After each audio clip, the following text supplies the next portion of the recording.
So hi guys, welcome back to my channel. So guys, पहले ना मैं बता देता हूँ कि इस वीडियो में हम क्या डिस्कस करने जा रहे हैं। सिंपली एसपीएस के ना हिंदी और इंग्लिश असेसमेंट के बारे में ना थोड़ा सा बताने जा रहा हूँ, थोड़ा ब्रीफ में।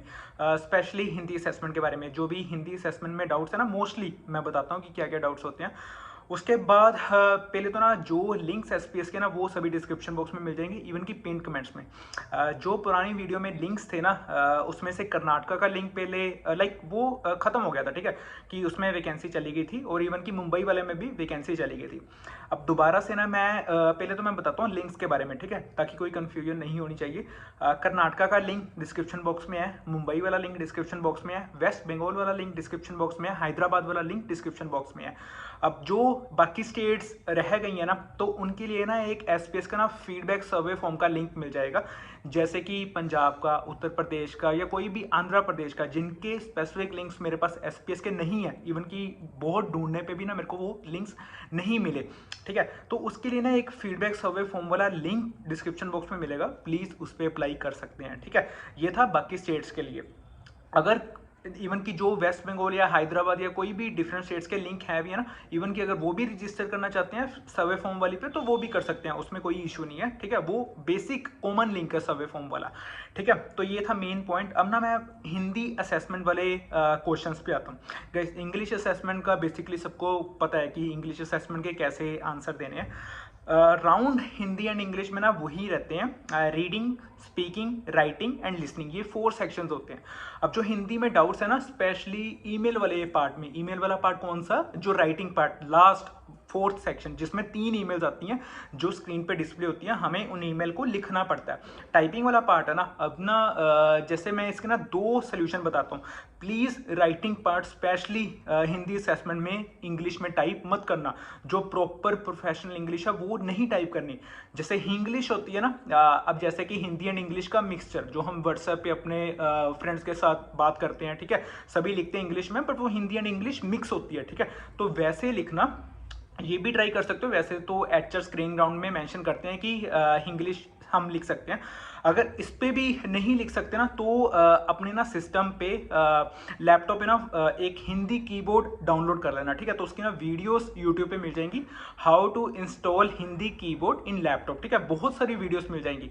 इवन कि मैंने ना इंस्टाग्राम स्टोरी पे बताया था कि कैसे हम हिंदी फोनेटिक कीबोर्ड डाउनलोड कर सकते हैं अपने लैपटॉप पे, तो वो मिल जाएगा। अभी अगर मैं डिस्कस करूंगा तो वीडियो ऑलरेडी बहुत लेंथी है, और लेंथी हो जाएगी, ठीक है। तो ये मेन था राइटिंग का जो मैंने बताया। तो ये सबसे ज्यादा डाउट्स होते हैं कि हम इंग्लिश में लिखें या हिंदी में। नहीं, जैसे कि मैं एक एग्जांपल लेता हूँ। सपोज मेरे को सेलर पार्टनर ने कोई ईमेल भेजा, और मेरे को as a associate seller partner कैसे मैं लिख सकता हूँ, ठीक है, वो ईमेल लाइक अमेजोन में संपर्क करने के लिए धन्यवाद, ठीक है। जैसे अमेजोन, AMAZON में, MAIN, संपर्क SAMPARK, ठीक है, समझ गए। जैसे मैं एक्सप्लेन करना चाह रहा हूँ कि जैसे हम अपने फ्रेंड्स के साथ व्हाट्सएप पे या कोई भी टेक्स्ट मैसेजेस में बात करते हैं। तो ये मेन था राइटिंग का। अब मैं ना क्वेश्चन एक्सप्लेन करना चाहता हूँ, हर पार्ट का क्वेश्चन मैं एक्सप्लेन करना चाहता हूँ, ताकि हमारे को ना कंसेप्ट क्लियर हो पाए। अगर इवन की क्वेश्चंस चेंज होते हैं ना, कंसेप्ट क्लियर करना मेरा मेन मोटिव है। मैं लिसनिंग से स्टार्ट करूंगा। लिसनिंग में ना अब ऐसा लगा लो कि कितना था, 3 मिनट तक ना एक रिकॉर्डिंग चलेगी, ठीक है। 3 मिनट तक वो रिकॉर्डिंग मैं सुनूंगा। उसके बाद जो भी एमसीक्यूज होंगे ना, उनके आंसर्स मेरे को देने पड़ेंगे। लिसनिंग सेक्शन भी है, मैं इस करके स्टार्ट कर रहा हूँ क्योंकि ये सबसे ना ऐसा लगा लो कि बहुत ज़्यादा डिटेल्ड वाला सेक्शन है। अब ना इसकी एक क्वेरी मैं एक्सप्लेन करने जा रहा हूँ। सेलर पार्टनर एंड इवन की सेलर एसोसिएट की ना कंबाइंड कन्वर्सेशन 3 मिनट तक होगी, ठीक है। अब ऐसे ना एक सेलर ने कंटेक्ट करा सेलर सपोर्ट को। वो कह रहा है कि मेरे को ना एक ईमेल आई है अमेजोन में, अमेजोन बिजनेस सर्विसेज उसका सब्जेक्ट है, ठीक है। उस ईमेल में ना लिखा गया है कि अगर आप इस फॉर्म को फिल नहीं करोगे तो आपका अकाउंट टर्मिनेट कर दिया जाएगा। जबकि वो सेलर का सेलर अकाउंट पहले से ही बंद है, सिर्फ बायर अकाउंट उसका चालू है, ठीक है। अब उससे उसने ना पता क्या करा, उसने फॉर्म में देखा कि ये आधार कार्ड की इंफॉर्मेशन, पैन कार्ड की इंफॉर्मेशन फिल करने को कह रहा है, और वो ना ये सब चीजें सेलर पार्टनर, सेलर एसोसिएट को बता रहा है, ठीक है। और सेलर एसोसिएट ना सुन रहा है वो सेलर पार्टनर की सब बातें, ठीक है। तो उसने ना सेलर अकाउंट ने पता क्या करा, उसने करा कि उसने ये ईमेल को ना रिपोर्ट कर दिया स्टॉप स्पूफिंग @amazon.com पे। और वो सेलर एसोसिएट को ये कंफर्म करना चाहता कि जो मैंने करा वो बिल्कुल सही करा या गलत करा, ठीक है। तो ये मेन ईमेल ईमेल का पर्सपेक्टिव है, ठीक है। आगे कन्वर्सेशंस पता क्या होती हैं seller accountant seller partner associate के बीच में। तो सेलर पार्टनर एसोसिएट कहता है कि हाँ आपने बिल्कुल सही करा, इवन कि आप हमारी ग्राहक सेवा ऑनलाइन पे भी इसको रिपोर्ट कर सकते हैं। तो आगे से सेलर पार्टनर ने पता क्या कहा, उन्होंने कहा कि मैंने पहले उन्हीं को कांटेक्ट करा था, बट मेरा सेलर अकाउंट था तो उन्होंने वेरीफाई करा, मेरे को टेक्स्ट मैसेज भेजा और उन्होंने मेरे को डायरेक्टली सेलर एसोसिएट की तरफ रीडायरेक्ट कर दिया, जबकि जाना चाहिए था एक्चुअली कस्टमर सर्विस के पास, ठीक है। तो आगे अमेजोन एसोसिएट ये कहता है कि अगर आपने फर्दर ये इशू को एस्केलेट करना है तो उसके लिए मैं आपको बताता हूँ, ठीक है। हालांकि आपने जो ये स्टॉप स्पूफिंग @amazon.com पे रिपोर्ट करा तो वो बिल्कुल एग्जैक्ट सही करा है, ठीक है। तो ये फर्स्ट मेथड है। आगे अगर आप एस्केलेट करना चाहते हो सेम ये मैटर को, तो आप कस्टमर सर्विस पे कांटेक्ट कर सकते हो, ठीक है।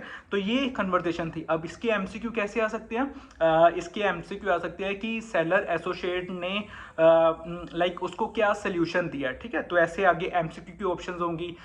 सेलर पार्टनर या कॉलर का मुख्य तो ज़्यादा हो गया हिंदी, ठीक है, कि उसका मेन मोटिव क्या था सेलर एसोसिएट को कॉन्टैक्ट करने का, ठीक है। तो उसका उद्देश्य क्या था, ऐसे ऐसे क्वेश्चन आएंगे प्रॉपर शुद्ध हिंदी में। तो ये मेन था लिसनिंग का। आई थिंक इसमें 5 और 6 मिनट का टाइमर चलता है।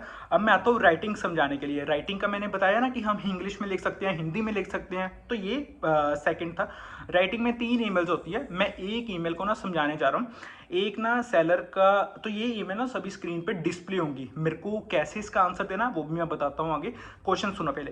क्वेश्चन ये है कि मैं अपना सेलर अकाउंट बंद करवाना चाहता हूँ, मेरा नाम XYZ है, मैं अपना सेलर अकाउंट बंद करवाना चाहता हूँ और मेरे को पता है कि सेलर अकाउंट 90 डेज के अंदर बंद होता है अगर मेरी कोई भी पुरानी बिक्री या कोई भी पुरानी सेल नहीं हुई है, ठीक है। तो ये मेन उसने बताया सेलर पार्टनर ने।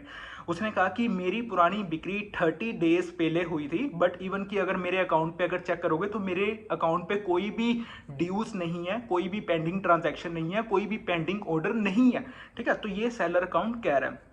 उसके बाद वो कह रहा है कि अगर ऐसा कोई सोल्यूशन मेरे को बता सकते हो कि 30 डेज के अंदर अंदर मैं अपना अकाउंट बंद कर सकता हूं, तो उसका कोई सोल्यूशन बताओ। अब एज अमेजोन सेलर एसोसिएट में क्या रिस्पॉन्स दूंगा तो वो हमें सोचना पड़ेगा, ठीक है। ऐसे वाले क्वेश्चंस ईमेल फॉर्मेट में होंगे तो हमें इसका ना ईमेल पे ही सारा रिस्पॉन्सेज देना पड़ेगा। बट याद रखना, जैसे मैंने वो बताया था अमेजोन में संपर्क करने के लिए धन्यवाद, जैसे हम अपने व्हाट्सएप पे फ्रेंड्स के साथ डिस्कस करते हैं वैसे लिखना, ठीक है। तो ये था मेन राइटिंग का।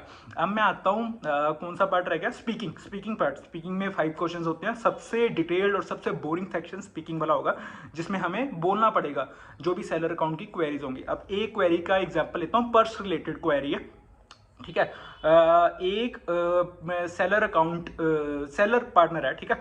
वो कह रही है कि मेरा अकाउंट पर्स रिलेटेड है और मैं मेरे अकाउंट पे ना मेरे को अपने सभी प्रोडक्ट की इमेजेस दिख रही हैं, मेरे को अपना सब कुछ प्रोडक्ट्स दिख रहे हैं, बट जो कस्टमर ऑर्डर कर रहा है ना वो नोटिफिकेशंस मेरे को नहीं दिख रही, ठीक है।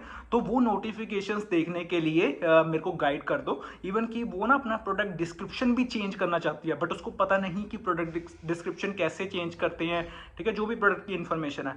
अब इसके रिगार्डिंग ना अमेजोन एसोसिएट सेलर को रिस्पॉन्स देना पड़ेगा और वो भी हिंदी में, ठीक है, क्योंकि ये सभी वॉइस के फॉर्मेट में ना हमें इसको आंसर देने पड़ेंगे। ये वैसा पार्ट नहीं है कि जिसमें हमें टाइपिंग करना पड़े या कोई भी एमसीक्यू सिलेक्ट करना पड़े, नहीं, इसमें हमारे को अपनी हिंदी में रिकॉर्डिंग करनी पड़ेगी। सेम विद इंग्लिश असेसमेंट भी होगा, बट क्वेरीज समझाना मेरा काम था। अब मैं आता हूँ सबसे फर्स्ट सेक्शन पे। सबसे फर्स्ट सेक्शन होता है रीडिंग, जिसमें 2 क्वेश्चंस होते हैं, ठीक है। अब 2 क्वेश्चंस में ना 1 क्वेश्चन की मैं एग्जांपल लेता हूँ और सभी क्वेश्चन ना एमसीक्यू के फॉर्मेट में मेरे को पूछे जाएंगे। इसमें ना 2 साइडेड कन्वर्सेशन होगी, अमेजोन सेलर की, सेलर पार्टनर की और सेलर एसोसिएट की, ठीक है। पहले मैं सेलर जो अमेजोन सेलर है ना उसका मैं मेन डाउट समझाता हूँ। उसका डाउट ये है कि मेरा अकाउंट इसके रिलेटेड है, कोई भी XYZ आइटम के रिलेटेड है, कोई भी हेडफोन के रिलेटेड है, चलो ठीक है, बट मेरे को ना अपने सभी प्रोडक्ट्स दिख रहे हैं, प्रोडक्ट डिस्क्रिप्शन भी मेरा सही है, बट जब कोई कस्टमर ऑर्डर करता है ना तो वो वेबसाइट में ना कोई इशू होता है, लाइक कोई भी वेबसाइट 404 नॉट फाउंड, ऐसे काइंड ऑफ कोई एरर या कोई भी इश्यूज होते हैं। एज्यूम कर लो, ठीक है, मैं प्रॉपर नहीं बता पा रहा हूँ, बट एज्यूम कर लो कि कोई एरर आ रहा है, ठीक है। तो उसका ना जो सेलर एसोसिएट कहता है ना, तो वो कहता है कि ये इस करके होता है कि जब हमारी ब्रांड रजिस्ट्री या ट्रेड मार्किंग प्रॉपर नहीं है। अब ब्रांड मार्किंग और ट्रेड रजिस्ट्री ये एक बड़ी नेट से सर्च करना कि ये कैसे होता है, और ऐसे ही हमें as a Amazon seller associate के उसको आंसर देने पड़ेंगे। प्रॉपर कन्वर्जेशन होंगी अमेजोन सेलर की, सेलर एसोसिएट की पैसेज के वे में। ऐसा लगा लो कि ये एक पैसेज कॉम्प्रीहेंशन है और नीचे ना मेरे सभी एमसीक्यू मेंशन करे, और वही पैसेज कॉम्प्रीहेंशन के बेसिस पे मेरे को अपने सभी क्वेश्चंस के आंसर्स देने हैं। ठीक है, तो ये था हिंदी असेसमेंट के बारे में। ठीक है, बाकी इंग्लिश असेसमेंट का भी चैनल पे है, डिटेल्ड वीडियोस है। हालांकि मेरे को वो वीडियोस प्राइवेट करनी पड़ी, मैंने समझाया था कि मैं वो वीडियोस क्यों प्राइवेट कर रहा हूँ। ठीक है, डिटेल में नहीं जाऊंगा। अगर वेबसाइट पे पीडीएफ लेना चाहते हो तो वेबसाइट पे डायरेक्टली पीडीएफ हैं, वो देख लेना। बट तब लेना कि अगर हमारे पास लिंक्स हों असेसमेंट के बिना लिंक के पीडीएफ लेना वो कोई फायदा नहीं है। और ये main Hindi assessment and English assessment both था। बाकी अगर कोई डाउट्स हो तो जरूर पूछना। इवन कि अगर कोई अपनी लैपटॉप की किट इंस्टाग्राम पे सेंड करना चाहता है तो वो भी कर सकता है। हालांकि मैंने इंस्टाग्राम पे भी I think 4 to 5 welcome kit SPS की जो जैन 2025 में सिलेक्ट हुए हैं तो उनकी भी पोस्ट करी है। एक SCPUL3 वाले की भी पोस्ट करी है। तो अगर कोई सेंड करना चाहता है तो प्लीज़ सेंड कर सकते।